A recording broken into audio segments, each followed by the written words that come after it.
വന്ന് വന്ന് തോട്ടപ്പണി ചെയ്യാൻ തുടങ്ങിയല്ലേ? കുഞ്ഞുനാൾ മുതലേ പൂക്കളോടും ചെടികളോടും എനിക്ക് വലിയ ഇഷ്ടം. ഞങ്ങളുടെ വീട്ടിലും ഉണ്ടായിരുന്നു ഒരു തോട്ടം മുമ്പ്. ഇപ്പോ അതൊക്കെ പോയി. പോയോ? എങ്ങട്ട്? അതൊരു വലിയ കഥയാ, പറഞ്ഞു ബോറടിപ്പിക്കുന്നില്ല. കർത്താവ് തരുന്നതൊക്കെ കർത്താവ് തന്നെ തിരിച്ചെടുക്കുമെന്ന അപ്പച്ചൻ പറയാറ്. അതുപോലെ എന്തെങ്കിലും സംഭവിച്ചതാവും. ആലിസിനുണ്ടൊരു കവിഹൃദയം. ഉണ്ടായിരുന്നു. കോളേജ് മാഗസീനിലൊക്കെ എഴുതുകയും ചെയ്തിരുന്നു. പക്ഷെ വിശക്കാൻ തുടങ്ങിയപ്പോൾ എന്തോ കവിതയൊക്കെ ഒന്ന് അകന്നു നിന്നു. ആരും മുമ്പ് എപ്പോഴും എഴുതിയത് ഞാൻ വായിച്ചിട്ടുണ്ട്. ദാരിദ്ര്യം ദുഃഖമല്ല ഉണ്ടാക്കുക, വെറുപ്പാണെന്ന്. എത്രത്തോളം ശരിയാണെന്നൊന്നും എനിക്കറിയില്ല. അതിനെക്കുറിച്ച് ആലോചിക്കാൻ സമയവും കിട്ടിയില്ല. ഏതെങ്കിലുമൊക്കെ രോഗികളെ ശുശ്രൂഷിക്കുമ്പോൾ ചിന്തിച്ചത് അവരെക്കുറിച്ച് മാത്രമാണ്. ആലിസേ, അന്ന് രാവിലെ ആലിസി മുറ്റത്തുനിന്ന് ഇറങ്ങിയപ്പോൾ ഞാൻ എന്താ വിചാരിച്ചെന്നറിയോ? എന്താ? ദൈവദൂതിയെ പോലെ ഒരു പെൺകുട്ടിയെന്ന്. പക്ഷേ എന്റെ കൂട്ടുകാരികൾ എന്നെ വിളിക്കുന്ന മറ്റൊരു പേരാ. എന്ത്? മരണദൂതിന്ന്. ആ, ഓഫീസിൽ നിന്ന് വരുന്ന വഴിയല്ലേ, ഞാൻ ഇത്തിരി കാപ്പി ഇടാം. അമ്മയ്ക്കും കാപ്പിക്ക് സമയമായിട്ടുണ്ടാവും.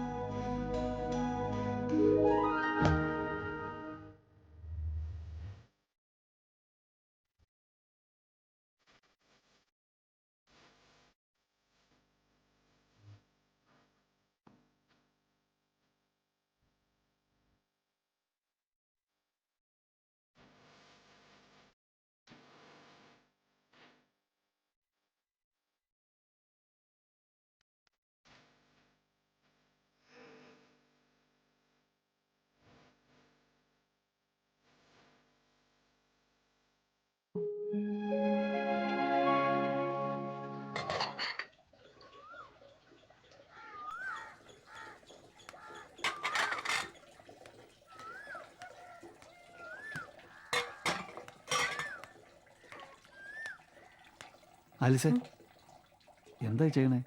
കാണുന്നില്ലേ, പാത്രങ്ങൾ കഴുകി വെക്കുന്നു. ശകുന്തള ചേച്ചി വരില്ലാന്ന് ഇന്നലെ പോകുമ്പോഴേ എന്നോട് പറഞ്ഞിരുന്നു. പക്ഷേ ആലിസ് ഇങ്ങനെ വീട്ടുജോലിയൊക്കെ. എൻ്റെ വീട്ടിൽ ഞാനിതൊക്കെ ചെയ്യാറുണ്ട്. 2 അനിയത്തിമാരുള്ളത് മടിച്ചികളാ. എന്നാലും ഒരു ഹോം നഴ്സ് ചെയ്യേണ്ട ജോലിയല്ലേ തന്നു. മാറ്, ഞാൻ കഴി വെച്ചോ. ഒരു സബ് എഡിറ്റർ ചെയ്യേണ്ട ജോലി അല്ലല്ലോ അടുക്കളപ്പണി. ആ, മേശപ്പുറത്ത് ചായ ഉണ്ടാക്കി വെച്ചിട്ടുണ്ട്, കഴിച്ചോളൂ. നല്ല ഇഡ്ഡലിയും ചമ്മന്തി ഉണ്ടാക്കുന്നുണ്ട്. നസ്രാണി പെണ്ണുണ്ടാക്കി ഇഡ്ഡലി ഇഷ്ടപ്പെടുവാവോ? അമ്മ ചായക്കാ വിളിക്കുന്നത്. മേശപ്പുറത്ത് ഇരിപ്പുണ്ട്, ഒന്ന് എടുത്തു കൊടുക്കാമോ? ഞാൻ ഇപ്പൊ വന്നേക്കാം.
വരവീണയായി എൻ്റെ ഹൃദയത്തിൽ എപ്പോഴും ശ്രുതിമീട്ടി ശ്രുതിമീട്ടി നിൽക്കുന്ന ശ്യാമസന്ധ്യ.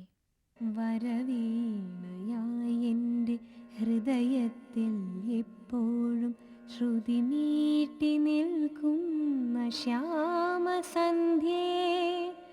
വരവീണയായി എൻ്റെ ഹൃദയത്തിൽ എപ്പോഴും ശ്രുതിമീട്ടി നിൽക്കുന്ന ശ്യാമസന്ധ്യേ. എരിയുന്ന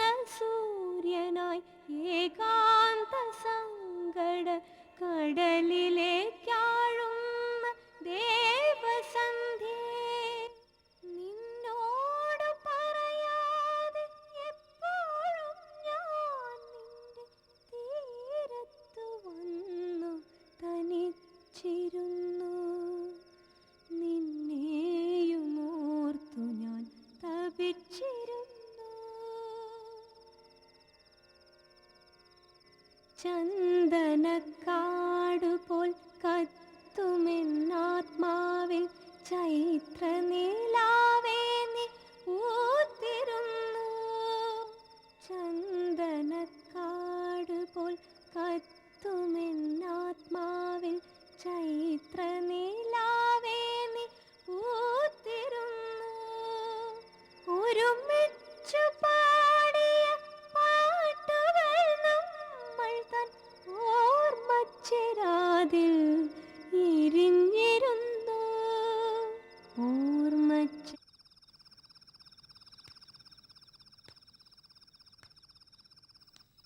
എന്താ നിർത്തിയത്? എൻ്റെ കവിത ഇത്രയും നന്നായി ആരെങ്കിലും ചൊല്ലണത് ഇതാദ്യമായിട്ടാണ് ഞാൻ കേൾക്കണേ. ഇതവിടെ മേശപ്പുറത്തിരിക്കുന്ന കണ്ടപ്പോൾ വെറുതെ ഒന്ന് മൂളി നോക്കിയതാ. സോറി. സോറിയോ? ഇതിന് ഞാനിപ്പോൾ താങ്ക്സ് പറയണം ആലിസിനോട്. ഇഷ്ടപ്പെട്ടോ കവിത? ഒരുപാട് ഇഷ്ടമായി. കവിയെയോ?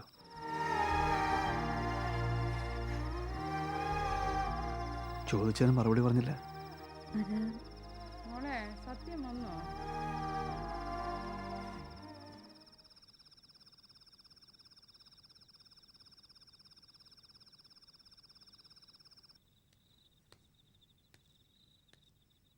ഇപ്പൊ എങ്ങനെയുണ്ടമ്മേ? ഡാക്ടർ വന്നിരുന്നു ഉച്ചയ്ക്ക്. ഇനിയിപ്പോൾ പതുക്കെ നടക്കുന്നതുകൊണ്ട് കുഴപ്പമൊന്നുമില്ലാന്ന് പറഞ്ഞു. മറ്റു മരുന്നുകൾ കൃത്യമായിട്ട് കഴിക്കണം. മോനെ 2 ആഴ്ച കൂടി കഴിഞ്ഞാൽ ഈ കുട്ടി പോവാണെന്ന് പറയണു. 90 ദിവസം തികയും. കുറച്ചും കൂടി നിന്നൂടെ ഇവൾക്ക്? കമ്പനി സമ്മതിക്കില്ലമ്മേ. ഇനിയൊരാളെ വേണമെന്ന് തോന്നുകയാണെങ്കിൽ മറ്റൊരാളെ അവര് വേറൊരാളെ അല്ല, നിന്നെ എനിക്ക് വേണ്ടേ. അങ്ങനെ ഒരു പതിവില്ലമ്മേ. അതാ ഞങ്ങളുടെ ചിട്ട. നിനക്ക് അവരോടൊന്ന് ചോദിച്ചു നോക്കിക്കൂടെ? വിമലടത്തി അവരോട് സംസാരിച്ചത്. ഞാൻ വിമലടത്തോട് പറയാൻ ചോദിക്കാൻ.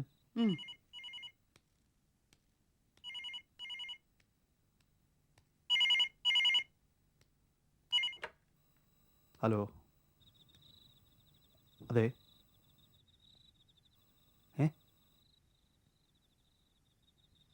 ആ, വിളിക്കണോ ആലിസിനെ?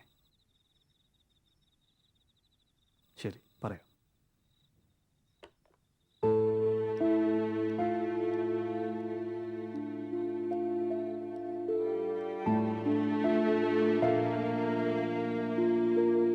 ആലിസിനായിരുന്നു ഫോൺ. ആരാ? ആലിസിൻ്റെ അനിയത്തിയാണ് വിളിച്ചത്. റീന എന്ന് പറഞ്ഞു. എന്താ കാര്യം? ഇല്ല, പരിഭ്രമിക്കാനൊന്നുമില്ല.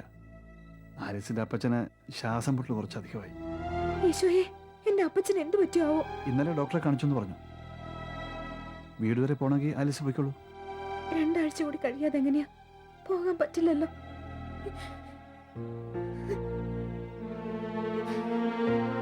മോള് വിഷമിക്കണ്ട, ഇവൻ ചെന്ന് അന്വേഷിച്ചിട്ട് വരും രാവിലെ തന്നെ.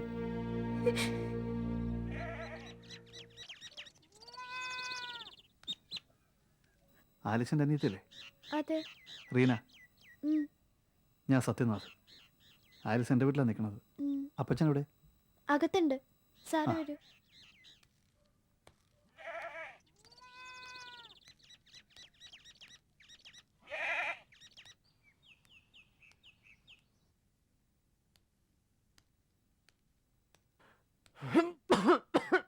അപ്പച്ച, ചേച്ചി നിൽക്കുന്ന വീട്ടിലെ സാറാ. സാറിരിക്കൂ.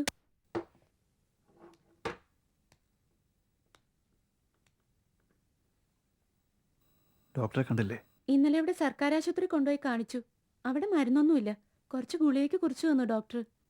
മോളെ, സാറിന് കുടിക്കാൻ എന്തെങ്കിലും കൊടുക്കുക. വേണ്ട, ഒന്നും വേണ്ട. മരുന്ന് വാങ്ങിയില്ലേ?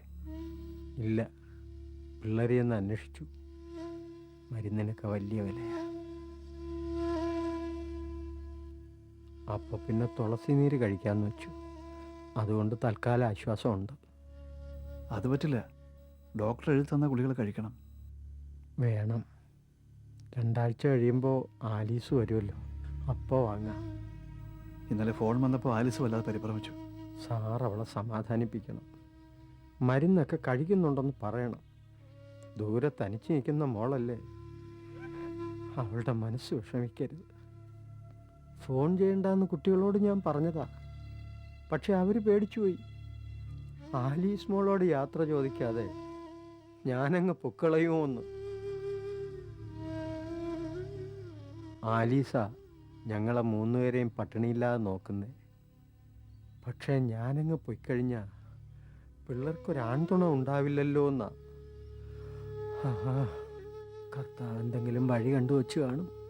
അല്ലെങ്കിൽ വേണ്ട, അധികം സംസാരിക്കണ്ട.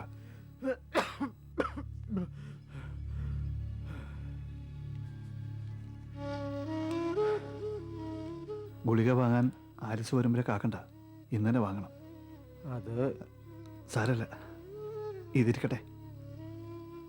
എന്നാ പിന്നെ ഞാൻ ഇറങ്ങായി.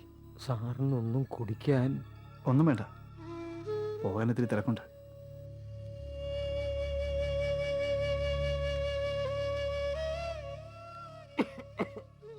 വലിയ കഷ്ടം അമ്മ അവരുടെ കാര്യം.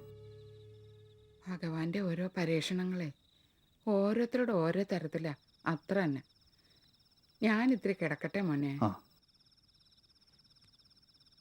ആലിസ് എവിടെ അമ്മേ? ഇത്ര നേരം ഇവിടെ ഉണ്ടായിരുന്നല്ലോ. അപ്പുറത്ത് എവിടെയെങ്കിലും കാണും.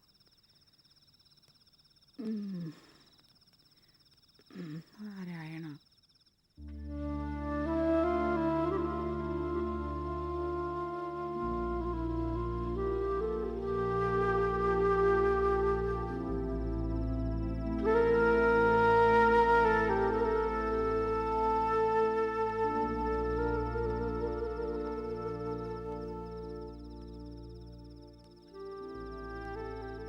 ഇവിടേക്കാണോ ആലിസ്?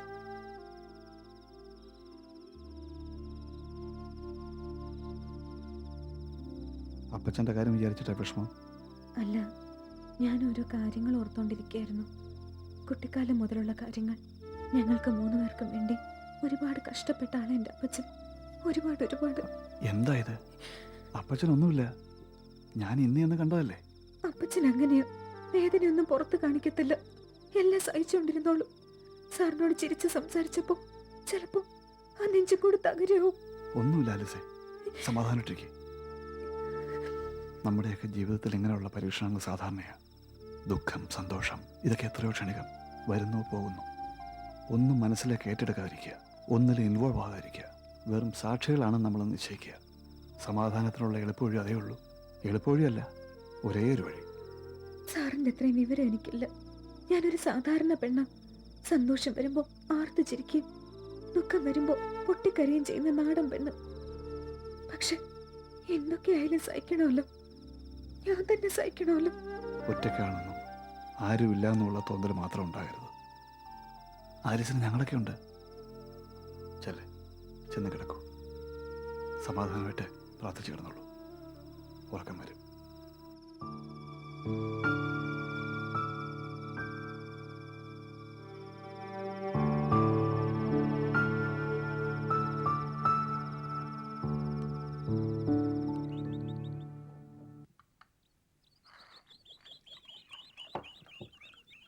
മോളും കൂടി ഇരിക്കൂ. വേണ്ട, അമ്മയുടെ കഴിഞ്ഞിട്ട് ഞാൻ കഴിച്ചോ. അത് പറ്റില്ല, മോളും കൂടി അങ്ങോട്ട് ഇരിക്കൂ. തുടങ്ങി സ്വൈര്യമായിട്ട് ഒരു വക കഴിക്കാൻ കൂടി സമ്മതിക്കില്ല. ഒന്ന് പോയി നോക്കൂ മോളെ. ശരി.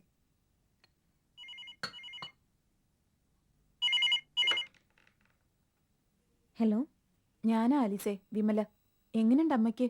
അമ്മ ഇപ്പൊ നല്ല ഉന്മേഷത്തിലാ ചേച്ചി. കാപ്പ് കുടിക്കുക. നീ ആ കോഡ്ലെസ് എടുത്തൊന്ന് അമ്മയ്ക്ക് കൊടുത്തേ.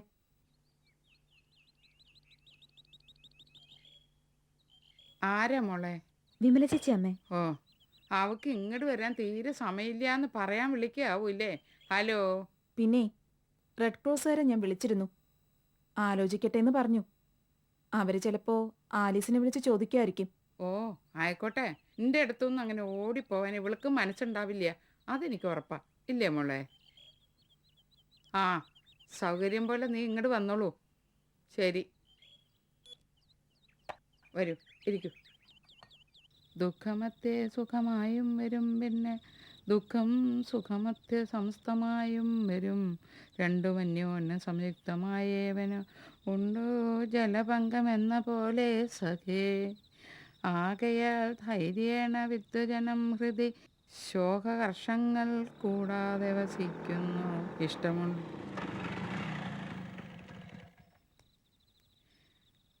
ഇഷ്ടമുള്ളത് തന്നെ വരുമ്പോഴും ഇഷ്ടമില്ലാത്തത് തന്നെ വരുമ്പോഴും ശുഷ്ടാത്മന വരുന്നു ബുധജനം ദുഷ്ടമെല്ലാം മഹാമായേതി ഭാവന. യുദ്ധം ഗുഹനും സുമിത്രാത്മജനുമായി വൃത്താന്തഭേദം ഒരു സന്തോഷ വർത്താനമുണ്ടമ്മേ. നേരം മീരയുടെ ഡൈവേഴ്സ് നോട്ടീസ് എരണം കെട്ടോള്. പ്രതീക്ഷിച്ചിരുന്നതാണ് ഞാനിത്. തീരുമാനം പക്ഷേ ഇത്ര വേഗത്തിലാകുമെന്ന്. വക്കീൽ നോട്ടീസിൽ കുറ്റം മുഴുവൻ നിന്റെ പേരിൽ ചാർത്തിട്ടുണ്ടാവും. അക്കം വിട്ട് എണ്ണ വിട്ട് എഴുതിയിട്ടുണ്ട് 7 ആരോപണങ്ങൾ. കേൾക്കണം അമ്മയ്ക്ക്. വേണ്ട,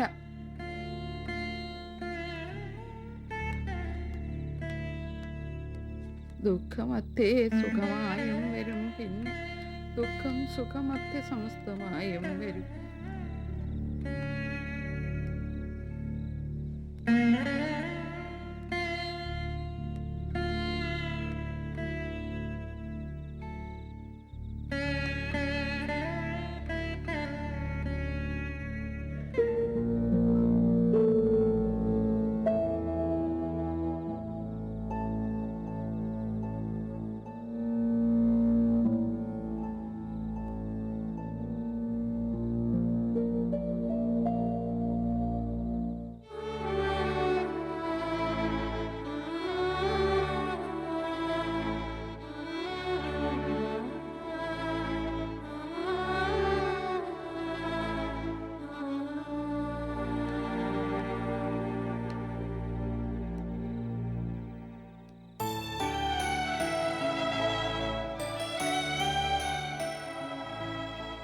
സർ, എടുത്തു ചാടിയ ഒരു തീരുമാനം. ആരെടുത്ത് ചാടി? അവളല്ലേ തീരുമാനങ്ങളൊക്കെ എടുത്തത്. അതനുസരിക്കാനുള്ള ജോലിയല്ലേ എനിക്കുള്ളൂ. എന്നെ മനസ്സിലാക്കാൻ കഴിയാത്ത ഒരാളുടെ കൂടെ 2 വർഷം ഞാൻ ജീവിച്ചു. അതാ ഇപ്പോൾ എൻ്റെ അത്ഭുതം. വിഡ്ഢി, ഞാനൊരു വിഡ്ഢി. അവളുടെ ഇഷ്ടം പോലെ നടക്കട്ടെ. ഇനി എൻ്റെ ഇഷ്ടങ്ങൾക്ക് എന്ത് പ്രസക്തി? എൻ്റെ ചോദ്യങ്ങൾക്കും എൻ്റെ ഉത്തരങ്ങൾക്കും എന്ത് വില? സമൂഹത്തിൻ്റെ മുന്നിൽ ഞാനൊരു അപമാനം ഏറ്റുവാങ്ങേണ്ടി വരും. വരട്ടെ, ഓടി വിളിക്കാൻ പറ്റില്ലല്ലോ. എനിക്ക് ഈ ഭൂമിയിൽ നിന്ന് അപ്രദക്ഷിണാൻ കഴിയില്ലല്ലോ.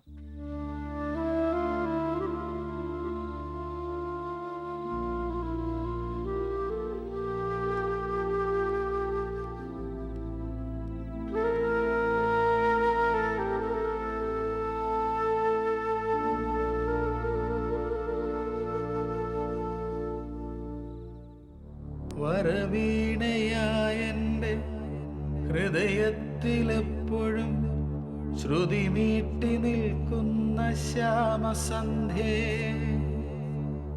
എരിയുന്ന സൂര്യനാൽ ഏകാന്ത സങ്കട കടലിലേക്കാഴുന്ന ദേവസന്ധ്യേ, കടലിലേക്കാഴുന്ന ദേവസന്ധ്യേ.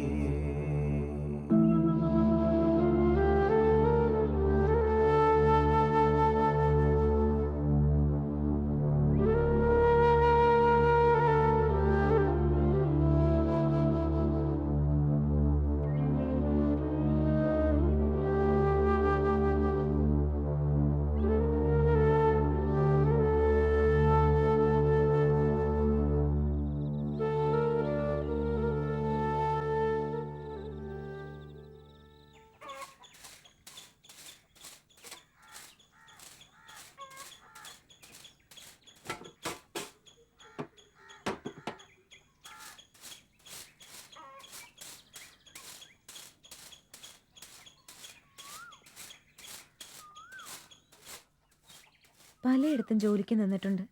പക്ഷേ ഇവിടുന്ന് പോണ കാര്യം ആലോചിക്കുമ്പോൾ പോണ കാര്യോ? എങ്ങട്?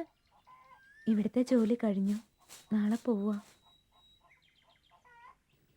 പക്ഷേ പോവാൻ തോന്നുന്നില്ല. തോന്നില്ല? ഈ വീട്ടിൽ നിന്നിട്ടുള്ള ആർക്കും പോകാൻ തോന്നില്ല.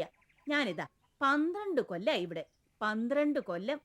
എത്ര ആളോള് വിളിച്ചതാ, എത്ര വീട്ടുകാർ വിളിച്ചതാ. ഏഹേ, ഞാൻ പോവില്ല. അതാ ഈ വീടിന്റെ ഒരു പുണ്യം. ഇവിടുത്തെ അമ്മയും സാറും. ശരിയാ, എന്തായാലും പോണം. അതിനെ മാറ്റാൻ എനിക്ക് കഴിയില്ലല്ലോ. ആലീസ് പോയാലും വേറെ ആരെങ്കിലും വേണ്ടി വരും അമ്മയ്ക്ക്. എന്തിന്? പ്രഷർ കൂടിയും കുറഞ്ഞും വരികയല്ലേ. എന്തെങ്കിലും മനസ്സിൽ തട്ടുന്ന സംഭവം ഉണ്ടായാല് അമ്മയ്ക്ക് പ്രഷർ വരും, തല ചുറ്റലും വരും. ഒരാളില്ലാണ്ട് എങ്ങനെയാ? ദേ അമ്മ നടന്നു വന്നല്ലോ. ഇനി ഹോം നഴ്സ് ഒന്നും വേണ്ട അമ്മയ്ക്ക്. ഈ ശകുന്തള ചേച്ചി ഉണ്ടായാൽ മതി. അതെങ്ങനെയാ? ഇവളെന്നും 11 മണിയാകുമ്പോൾ അങ്ങ് പോവില്ലേ? പിന്നെ ഞാൻ തനിച്ച് ഈ വീട്ടിൽ. ഇനി എന്തായാലും ആലീസിനെ ഇവിടെ നിർത്താൻ പറ്റില്ല എന്നാ അവർ പറയണത്. വിമല ഇന്നും കൂടി ചോദിച്ചു അത്ര. ഞാൻ അന്നേ പറഞ്ഞില്ലേ അമ്മേ, എനിക്കറിയായിരുന്നു അവർ സമ്മതിക്കില്ലെന്ന്. ഇവിടുന്ന് വിളിച്ചപ്പോൾ നോക്കട്ടെ എന്ന് പറഞ്ഞത് വെറും ഒരു ഫോർമാലിറ്റിക്കാവും. ഇന്നെന്തോ ഒരു വല്ലാത്ത ക്ഷീണം.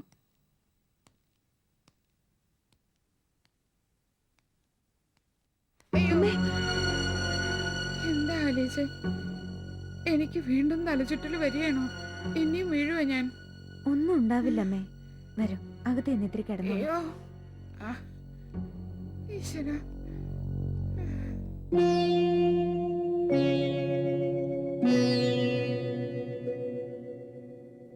കാലാവധി കഴിഞ്ഞു, പോവാ നാളെ. പോകാറായ യാത്ര പറയണമല്ലോ.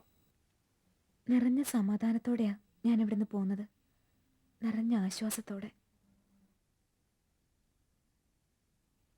ഇവിടുത്തെ ജോലിക്ക് ചേരാൻ പറഞ്ഞപ്പോൾ പോവില്ല എന്ന് പറഞ്ഞതായിരുന്നു ഞാൻ. ഇതിനു മുമ്പ് നിന്ന 3 സ്ഥലത്തെ അനുഭവം കരുതിയിട്ട്. ഇതിപ്പോ അമ്മയ്ക്ക് സുഖമായി, എണീറ്റ് നടക്കാറുമായി. ഇനി വേഗം പഴയതുപോലെയാവും. അതിൻ്റെ സമാധാനം, അതിൻ്റെ ആശ്വാസം. നാളെ പോണം, പോവാതെ വയ്യല്ലോ. പോകരുതെന്ന് പറയാൻ എനിക്ക് കഴിയില്ലല്ലോ ആലിസേ. ഇന്ന് ഞാൻ നിങ്ങളുടെ ഓഫീസിലേക്ക് വിളിച്ചു. അമ്മ പറഞ്ഞിട്ടല്ല, വെറുതെ എനിക്ക് തോന്നിയിട്ട്. കുറച്ചുകൂടെ നിർത്താൻ സമ്മതിച്ചില്ല അവർ.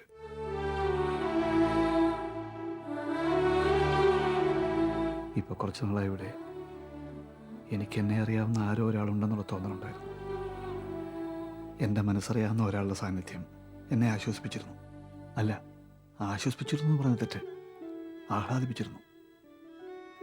ഒരുപാട് മനപ്രയാസങ്ങൾക്കിടയിൽ സ്നേഹത്തിൻ്റെ ഒരു സ്വാതന്ത്ര്യ സ്പർശം. ഒരിക്കലും കൈവിട്ട് പോകരുതേ എന്ന് ഞാൻ പ്രാർത്ഥിച്ച സാന്ത്വനം പോവാണ്. പോകരുതെന്ന് പറയാൻ ഞാൻ ആരുമല്ലല്ലോ. സാർ, അർഹതയില്ലാത്തതൊന്നും മോഹിക്കരുതെന്ന് കുഞ്ഞുനാളിലെ അപ്പച്ചൻ പഠിപ്പിച്ചിട്ടുണ്ട്. അതുകൊണ്ട് സാർ അങ്ങനൊന്നും പറയരുത്. പറയരുന്നത് തന്നെ ഞാൻ വിചാരിച്ചത്. എൻ്റെ മനസ്സിനെ എനിക്കിപ്പോൾ പിടിച്ചു നിർത്താനാവണില്ല. ഇത്രയും പറഞ്ഞില്ലെങ്കിൽ ഞാൻ എന്നെ തന്നെ ചതിക്കാവൂ ആലിസേ. ഒരു ഹോം നഴ്സിനും കിട്ടാത്ത സ്നേഹവും കാരുണ്യവും എനിക്ക് ഈ വീട്ടിൽ നിന്ന് കിട്ടിയത്. ഈ സ്നേഹവും കാരുണ്യവും ചിലപ്പോഴെങ്കിലും എന്നെ അഹങ്കാരിയാക്കിയിട്ടുണ്ടാവാം. അതിൻ്റെ അഹങ്കാരത്തിൽ എന്റെ സ്വന്തം എന്ന് തോന്നിപ്പിക്കുന്ന എന്തെങ്കിലും സൂചന ഞാൻ തന്നിട്ടുണ്ടെങ്കിൽ എനിക്ക് മാപ്പ് തരണം, എന്നോട് പൊറുക്കണം. ഒരു നാടൻ പെണ്ണിന്റെ, ഒരു പൊട്ടി പെണ്ണിന്റെ അവിവേകം എന്ന് കരുതി ക്ഷമിക്കണം.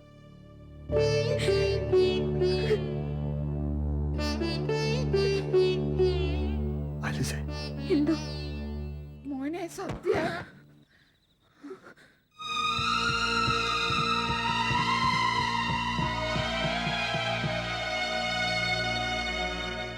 അമ്മേ, അമ്മേ, എന്ത് പറ്റി അമ്മേ? അമ്മേ, അമ്മേ, എഴുന്നേൽക്കമ്മേ. അമ്മേ, ആലിസേ, ഒന്ന് പിടിച്ച് പോയി വെള്ളം കൊടുക്ക്. അമ്മേ, അമ്മേ, എന്ത് പറ്റി അമ്മേ? കണ്ണു തുറക്കമ്മേ. അമ്മേ, അമ്മേ, അമ്മേ, അമ്മേ, അമ്മേ, അമ്മേ, അമ്മേ,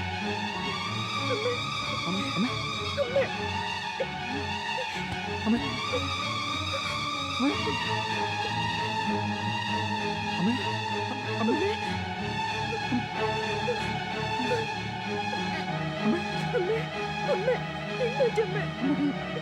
അമ്മേ, എന്താ?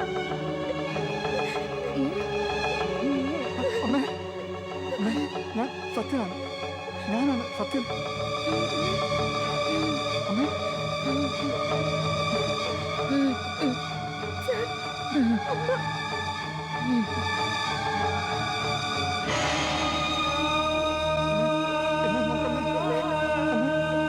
അമ്മേ, അമ്മേ, അമ്മേ, അമ്മേ, അമ്മേ, കണ്ണു തുറക്കമ്മേ. അമ്മേ, അമ്മേ,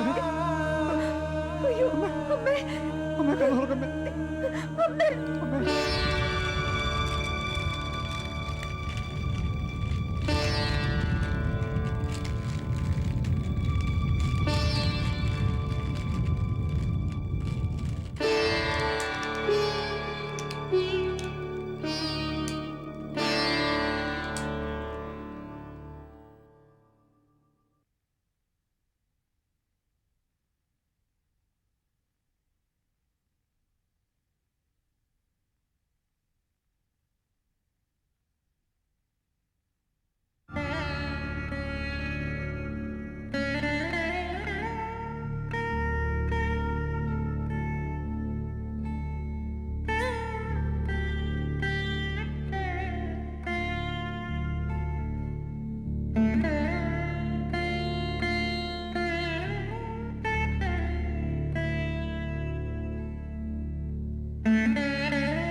നാട്ടിലേക്കൊരു ബസ്സുണ്ട്.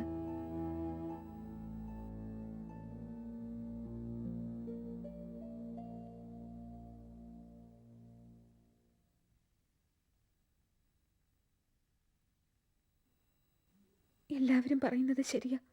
ഒരിക്കലും ഒരു വീട്ടിലും ഹോംലെസ്സായിട്ട് നിൽക്കാൻ പാടില്ല ഞാൻ. ഇനിയില്ല, ഇനി ഒരിക്കലും ഉണ്ടാവില്ല. ശപിക്കപ്പെട്ടവളായി ആലീസ്.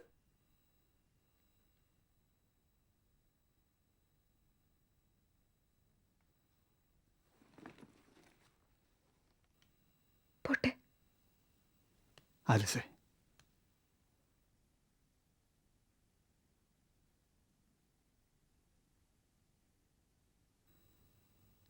ഇനി ഒരിക്കലും ഒരു വീട്ടിലും ഹോംലെസ് ആയി പോകേണ്ടി വരില്ല ആലിസിന്. ഞാൻ വരുന്നുണ്ട് ആലിസിന്റെ അപ്പച്ചനെ കാണാൻ. പൊയ്ക്കോളൂ, സമാധാനമായിട്ട് പൊയ്ക്കോളൂ.